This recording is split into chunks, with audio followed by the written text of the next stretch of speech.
सुप्रभात, good morning. सीधा सौदा बजट डे स्पेशल में आप सबका स्वागत। बहुत इंपॉर्टेंट दिन हमारे सामने खड़ा है। इतने दिन से जिसका इंतजार, जिसकी तैयारी कर रहे थे, आज फाइनली वो इवेंट सामने और महज 3.25 साढ़े 3 घंटे दूर। वो रिवर्स काउंटडाउन आपकी स्क्रीन पे। आज सुबह 11 बजे एफएम निर्मला सीतारमण अपना कॉन्जिक्यूटिव 7वां बजट पेश कर रही होंगी और साथ साथ ये नई सरकार मोदी 3.0 का पहला बजट होगा, जो अगले 5 साल के लिए नहीं, कई लोग तो ये एक्सपेक्टेशन लगा के बैठे हैं कि विकसित भारत का जो सपना है 2047 का, उसके लिए भी नींव आधार रख रहा होगा ये बजट। इस तरह की इंपॉर्टेंस हो सकती है, पर देखना होगा क्या क्या फोकस रहता है, क्या क्या की थीम्स इमर्ज होती हैं। और इस इंटरेक्शन के थ्रू आज के इंपॉर्टेंट स्टॉक्स, खबरों वाले तो होंगे ही होंगे कई सारे, साथ साथ बजट रिलेटेड की थीम्स कौन सी, वो स्टॉक्स पे भी अपन चर्चा करते चलेंगे। तो प्रिपेयर भी कर लेंगे आज के उस इंपॉर्टेंट दिन के लिए। उससे पहले लेकिन हमेशा की तरह गिफ्ट निफ्टी के संकेत आपकी स्क्रीन पर हल्के हरे निशान के साथ भाई 30-35 पॉइंट ऊपर खुलेंगे इन ग्रीन। और अच्छी बात यह है, बाकी सारा दारोमदार तो आज मैडम और मैडम की टीम के ऊपर है। करेक्ट। पर बाकी जो दारोमदार था शुरुआत का, वो ग्लोबल था और उसमें कोई कंप्लेंट होनी नहीं चाहिए। पिच आएगी स्क्रीन पे आपके, ग्राउंड, क्राउड सब दिखाइए, स्टेडियम और पिच बढ़िया है भाई साहब। यूएस के बाजारों में कल 1/3 से 1.5% तक का उछाल था। नैस्डैक 1.5% मजबूती के साथ कामकाज कर रहा था और उसी का इंपैक्ट है कि पूरा का पूरा एशिया लार्जली बढ़िया इन ग्रीन ट्रेड कर रहा है। तो ग्लोब जो कर सकता था उसने आज इंपॉर्टेंट दिन के लिए कर दिया, हैंडओवर बढ़िया आपको दे दिया। पर ये पिच तो बड़ी गड्ढ पे यार, ये तो ये मुंबई की बारिश का इंपैक्ट है या पिच वाकई खराब है? नहीं, आज जो है ना, आज इंटरेस्टिंग बात यह कि आज प्लेयर और एम्पायर एक ही है। प्लेयर और अंपायर एक ही है, मतलब मैडम जी को ही आज सब कुछ करना है। हाँ। तो इसलिए तो आज का अपन साइड में बैठेंगे। आज आपको देखना है मैच, क्योंकि मैडम जो करेंगी ना, उसी से मार्केट में सब कुछ, वो खेलेंगे वो भी, और एम्पायर भी वही है। तो अभी ये पिच हरी या बहुत सख्त बनाने का कोई बहुत हम लोगों को समझ नहीं आ रही। मुझे लगता है कि मैडम के ऊपर सारी नजर रहेगी। आज ग्लोबल क्यूज कोई देखेगा भी नहीं, इसलिए मैंने ज़्यादा लिखा भी नहीं है, सुनेगा नहीं कोई, कि मतलब नहीं, ठीक है, इसलिए इंडिविजुअली आपसे सुबह बात करने भी नहीं आया था ग्लोबल क्यूज। सो इंडिया, मुझे लगता है कि अगर बजट कोई ट्रिगर है मार्केट के लिए जो कि है, तो उसमें वो 2-3 चीज़ें आदमी सुनना चाहता है। मार्केट में कुछ छेड़छाड़ मत करो, आप ऐसे ही छोड़ दो मेरे को, हम अपने ही ठीक है, हम ठीक हैं। दूसरा, जो बड़े बड़े एफपीआईज हैं जिनका आप इंतजार कर रहे हैं पिछले 2-3 सालों से कि अब आएंगे, वो तभी आएंगे जब आप फिस्कल डेफिसिट नीचे की तरफ लाओगे। तो क्यों नहीं लाएंगे, हम और ला ही रहे हैं इतने सालों से। और कैपेक्स पे फोकस कंटिन्यू करो। बाकी उनको कोई मतलब नहीं, आप स्वनिधि योजना चलाओ कि विश्वकर्मा योजना चलाओ कि गाँव में घर बनाओ, का ज्यादा लोकेशन दो, सब चलेगा। अब चूंकि यही 2-3 चीज़ें जो मार्केट जिसको सुनेगा, ड्राइव करेगा। लेकिन मेरे सामने एक चैलेंज है, मैंने आपसे कहा था ना कि 47,50,000 करोड़ का जो बजट है, इंक्लूडिंग 2 लाख करोड़ आरबीआई वाला, बहुत पैसे सरकार के पास है नहीं दोस्त। तो इतना टाइट है बजट कि उसमें आपको प्रूडेंस भी दिखाना है और रूरल स्कीम पे खर्चा भी करना है। ऐसे मत बोलो, मेरी एक उम्मीद जागी हुई थी कि हम टैक्स पेयर को कुछ देंगे। आप ऐसे भूमिका बांध दी कि मैडम खुद ही बोलेंगे अच्छा देखो, एक चीज़ समझ लो, आप तो जो कि फाइनेंस के आदमी हो, बैलेंस शीट में क्या होता है, दोनों खाने बराबर होने चाहिए। आप उधर लोगे तो मैं इधर लूंगा। ज्यादा टैक्स छूट की बात मत करो। आदत है सीधे जेब में दे दो कि मैडम ज्यादा अच्छा लगेगा, तो कहीं और से हम ले लेंगे, थोड़ा दूर से लेना। तो इसलिए ये जो लोग बहुत टैक्स की उम्मीद कर रहे हैं, मिडिल क्लास को ये छूट मिले, भाई छूट देंगे तो कहीं से वो लेंगे भी। क्या आप इसके लिए तैयार हैं क्या? एक हाथ से दे, एक हाथ से ले। बैलेंस शीट तो मैनेज करनी है, डेबिट और क्रेडिट मेंटेन होना चाहिए, एसेट और लायबिलिटीज का समझ में बैठना चाहिए।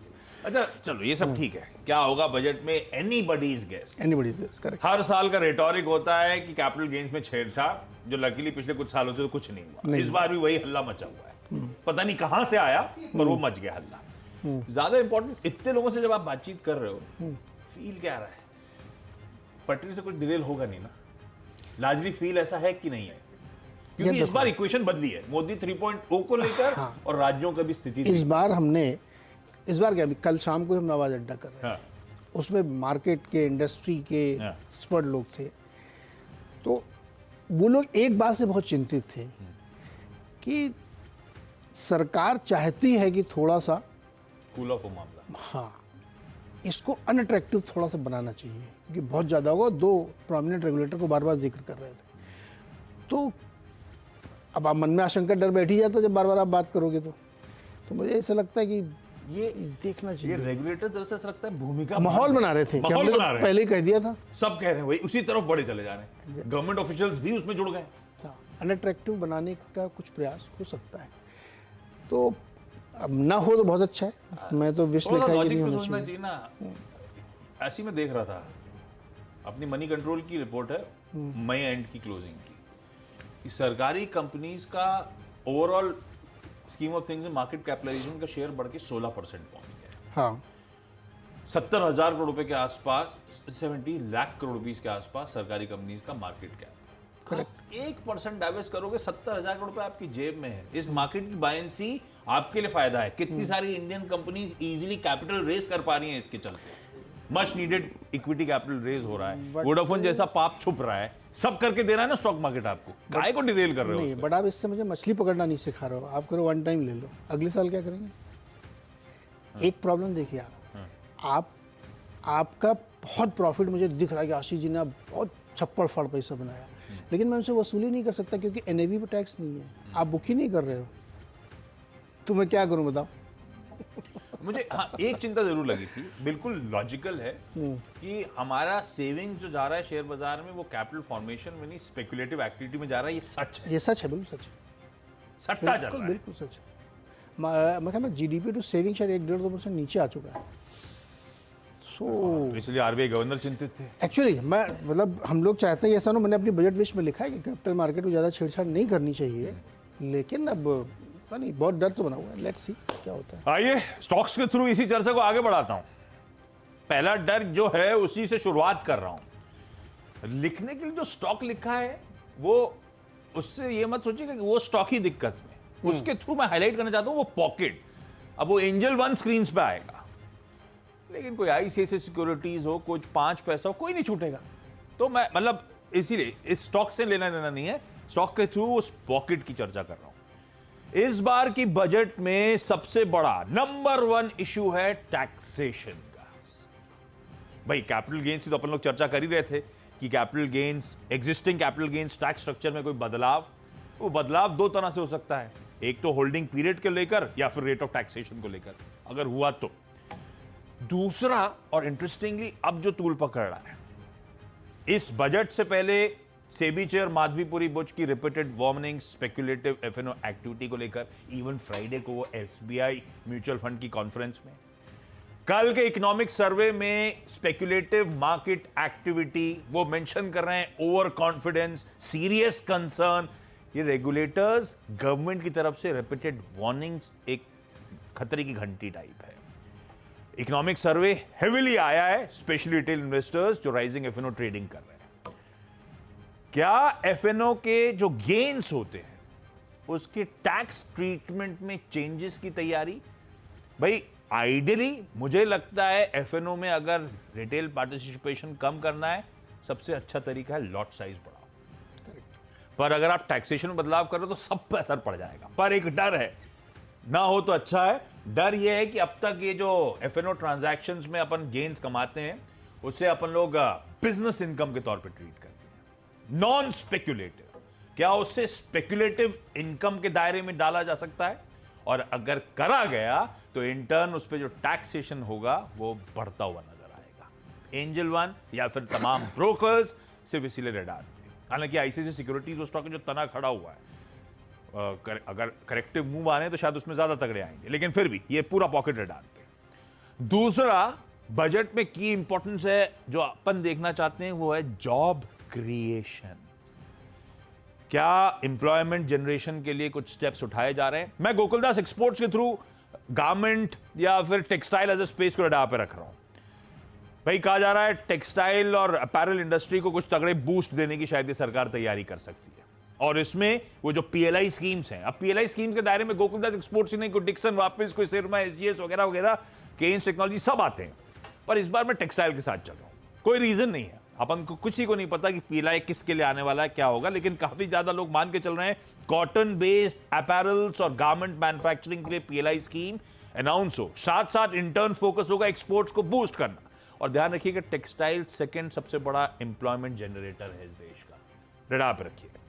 कर्नेक्स माइक्रोसिस्टम, रेल सेफ्टी, रेलवेज अपने आप में, क्योंकि पिछली बार इंटरिम बजट में जो 11.11 लाख करोड़ रुपीस का केपेक्स पे खर्च की अनाउंसमेंट हुआ था, सबसे बड़ा तबका, सबसे बड़ा मीनिंगफुल इंप्रूवमेंट या उछाल था रेलवेज रिलेटेड। रेलवेज की फोकस बना हुआ है, नई ट्रेनें, नया केपेक्स, वो सब अपनी जगह, पर हाल फिलहाल के कुछ इंसिडेंट्स आपको याद होगा, ट्रेन इंसिडेंट्स हुए थे, एक्सीडेंट्स हुए थे, उसके बाद मुझे लगता है इस बजट में होना चाहिए, अगर नहीं भी हो रहा है, रेलवे सेफ्टी पे और तूल देना। वो कवच सिस्टम्स के लेआउट, कवच सिस्टम का इंप्लीमेंटेशन, जिस पेस से कवच सिस्टम का इंप्लीमेंटेशन इस देश में चल रहा है, मैं ऐसी एक रिपोर्ट पढ़ रहा था, इस पेस में देश भर में अगर आपको कवच लगाना है तो 50 साल लग जाएंगे भाई साहब। तो आपको पेस बढ़ानी है, आवंटन बढ़ाना है। कुछ देर पहले आलोक मेंशन कर रहे थे, कर्नेक्स माइक्रोसिस्टम अपनी जगह, लेकिन इसके साथ साथ मेरे ख्याल से एचबीएल पावर, रेलटेल, ये सब इसी काम में है। कोई भी स्टॉक हो सकता है, अगर इस तरह की खबरें आ रही होंगी। मैं इंडिविजुअल एक स्टॉक बस स्क्रीन पर रख रहा हूँ, 3 हो गए। अच्छा, मैं चूंकि मेरे को दो के सेट है, मैंने क्या किया, खबर भी जो आई थी कल उनको भी मिक्स कर दिया इसमें। तो एक तो पहला तो फेडरल बैंक ही, हाँ। अब इसमें मणियन साहब आ गए हैं और ऐसा बड़ा इंतज़ार था कि इनके आने से काफ़ी प्रभाव पड़ेगा, तो इसलिए मैंने इसको रखा है ग्रीन में। तो फेडरल बैंक को रिजल्ट पर रखिएगा, बाकी बजट में जो भी फाइनेंस सेक्टर से, बजट से रिलेटेड है उससे सुनेंगे। प्योर बजट प्ले हमको हटको लगता है, क्योंकि प्रधानमंत्री जी ने पहले ही कहा था कि हम करीब 3 करोड़ और पीएमआई के घर बनाएंगे। पिछले 10 साल में 4 करोड़ बने हैं और नेक्स्ट 5 ईयर्स के टारगेट वो 3 करोड़ लेके चले, तो बहुत मैसिव पैसा इसमें खर्च होने वाला है हाउसिंग में।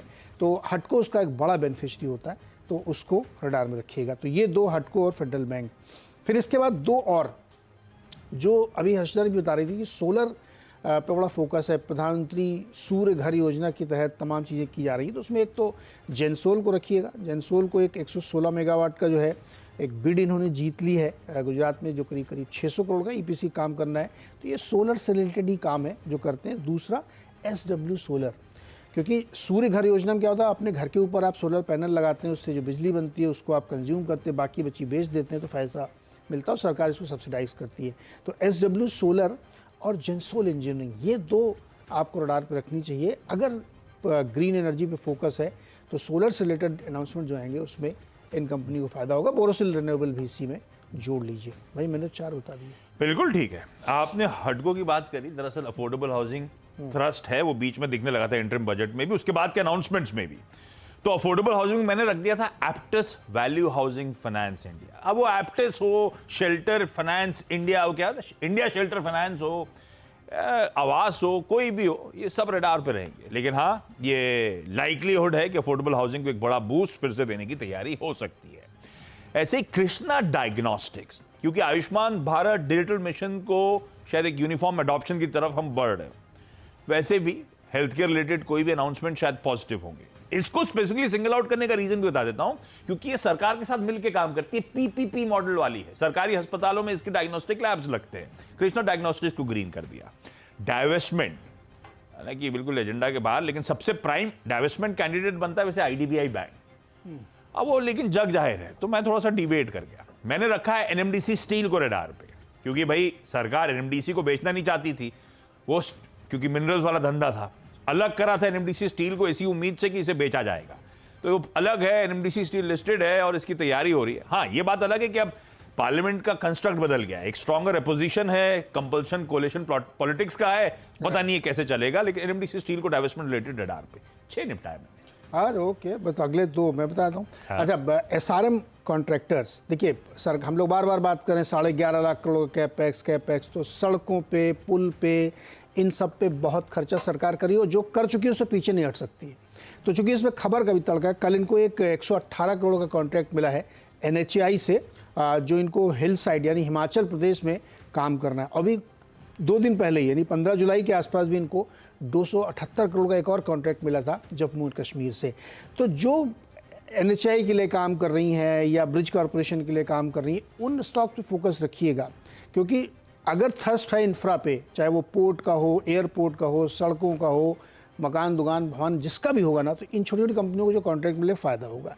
इसी क्रम में मैं आईटीडी सीमेंटेशन में डाल देता हूँ, क्योंकि आईटीडी सीमेंटेशन को भी मैसिव गेन हो रहे हैं प्राइवेट कैपेक्स का, और ये पोर्ट बनाने में काम करते हैं। अडानी के पोर्ट श्रीलंका में ये काम कर रहे हैं। गंगा एक्सप्रेसवे का एक बड़ा चंक आईटीडी सीमेंटेशन के पास है। तो जितने भी सड़क, पोर्ट, इनसे जुड़ी हुई कंपनियां हैं उसको ध्यान में रखिए। तो मुझे लगता है इसको भी ग्रीन में रखना चाहिए। 6 हो गए मेरे।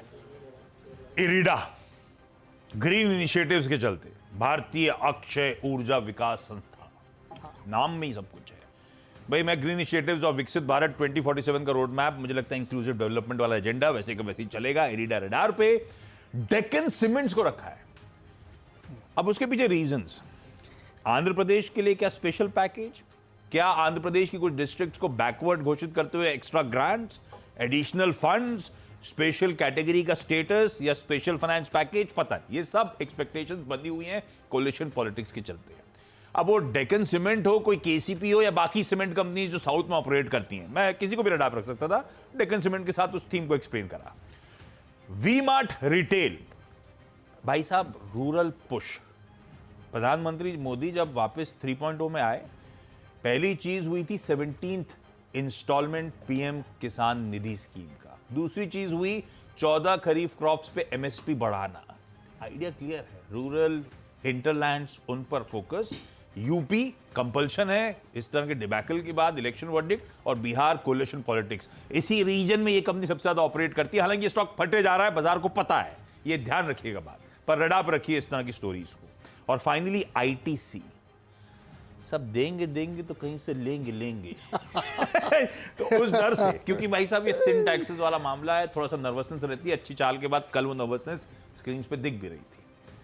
हालांकि कुछ बहुत टिंकरिंग बाजार प्राइस इन कर रहा है, वो पॉजिटिव हो जाएगी। लेकिन फिर भी इसको एंजल को रखा था ब्रोकरेजेस को निगेटिव में, और रख दिया आईटीसी को लाल में। 10 हो गए। ओके, तो 7वां स्टॉक लेमन ट्री है। अब आशीष जी जब भी कभी गोवा और या पठानकोट पंजाब जाएंगे तो उनको वहाँ लेमन ट्री के होटल्स मिलेंगे। 2 और साइन कर लिए उन्होंने एग्रीमेंट, तो एक गोवा में और एक पठानकोट पंजाब में। साथ साथ पट्टू जी से आप डिस्काउंट दिलाओगे? हाँ बिल्कुल दिलवा देंगे, क्यों नहीं। और दूसरा चूंकि टूरिज्म की और ट्रैवल की थीम भी बजट में रहेगी तो इसलिए रखा है। 8, 9 और 10 नंबर स्टॉक हैं पीआई इंडस्ट्रीज, यूपीएल और धानुका एग्रीटेक। ये दिखाइए, देखिए बिगेस्ट थीम इस सरकार के लिए चैलेंज के रूप में ये है कि किसानों की आमदनी बढ़ाएं। तो अब चूंकि रकबा आप नहीं बढ़ा सकते, यानी जमीन तो पैदा नहीं कर सकते, खेती तो भी जमीन पे होगी, तो आपको यील्ड बढ़ानी है। यील्ड बढ़ाने के लिए आपको इस तरह कंपनीज को जो अच्छे बीज बनाती हैं, उर्वरक बनाती हैं, केमिकल्स बनाती हैं, उस पर फोकस करना पड़ेगा। इसीलिए मैंने पीआई इंडस्ट्रीज, यूपीएल और धानुका को रखा है, क्योंकि सरकार का थ्रस्ट अब रूरल इंडिया पे है। तो ये 3 स्टॉक पूरी तरीके से बजट फोकस्ड हैं। रूरल इंडिया, खेती किसानी, इन सब पे और यील्ड बढ़ाने पे फोकस रहेगा सरकार का। तो 10 मेरे भी हो गए। ओके, टीम का रैप अप कर देता हूं। हालांकि टीम क्या है, की थीम्स हैं आज की, दिखाइए स्क्रीन पे। शुरुआत करी थी ब्रोकरेजेस के साथ, किसी एंजल 1 को लाल में रखा था, एफएनओ को लेकर कुछ टैक्स ट्रीटमेंट में बदलाव कर डाला, टेक्सटाइल पे, एक्सपोर्ट्स पे, जॉब इंसेंटिवाइजेशन पे फोकस के चलते गोकुल दास को रखा, कर्नेक्स स्पेसिफिकली रेल सेफ्टी और रेलवे के बढ़ते एलोकेशंस के चलते, अफोर्डेबल हाउसिंग शायद वापस रडार पर है, तो एप्टस वैल्यू हाउसिंग फाइनेंस के थ्रू उस थीम को प्ले करने की बात करी थी, या फिर कोई सा भी स्टॉक हो सकता है। हेल्थ केयर इनिशिएटिव्स, उसके चलते कृष्णा डायग्नोस्टिक्स जो पीपीपी मॉडल के थ्रू ऑपरेट करती है। डाइवेस्टमेंट कैंडिडेट्स में मैंने रख तो दिया एनएमडीसी स्टील को, लेकिन बहुत सारे डाइवेस्टमेंट कैंडिडेट्स हैं, bank of Maharashtra, IDBI bank, सब रडार पर रखी है। ग्रीन इनिशिएटिव्स फिर से वापस रडार पर रहेंगे, इरिडा के थ्रू बात करी। आंध्रा रिलेटेड शायद एक्स्ट्रा अनाउंसमेंट्स, एलोकेशंस के चलते डेक्कन सीमेंट को, यूपी बिहार के लिए थ्रस्ट देने की तैयारी अगर हो रही है तो वी मार्ट रिटेल, वो स्टॉक का भाव कह भी रहा है ऐसा कुछ, और सिन टैक्सेस के चलते आईटीसी भी लाल, शुरू और लाल, बस शुरू और आखिरी लाल है, बाकी सब हरा है। मेरे तो सारे हरे हरे हैं इसमें, और फेडरल बैंक रखे नए आ गए हैं बहुत से उसके केवियन, और उसके साथ ही आप तमाम जारी जो रिजल्ट्स पे या खबरों पे स्टॉक देख रहे हैं। हटको पे बजट थीम है, जेंसोल को कॉन्ट्रैक्ट मिला, स्टर्लिंग विल्सन और एसएम कॉन्ट्रैक्टर्स को ध्यान में रखिए कॉन्ट्रैक्ट मिला, आईटीडी सीमेंटेशन, पोर्ट और इंफ्रा पे लेमन ट्री ने 2 नए होटल साइन किए हैं। एग्री थीम पे पीआई, यूपीएल और धानुका। तो ये पूरी तरीके से budget plus news mix stock हैं जो आपको रडार पर रखने चाहिए। इसके अलावा बहुत सारी थीम्स हैं जहाँ पे आपको ध्यान रखना है।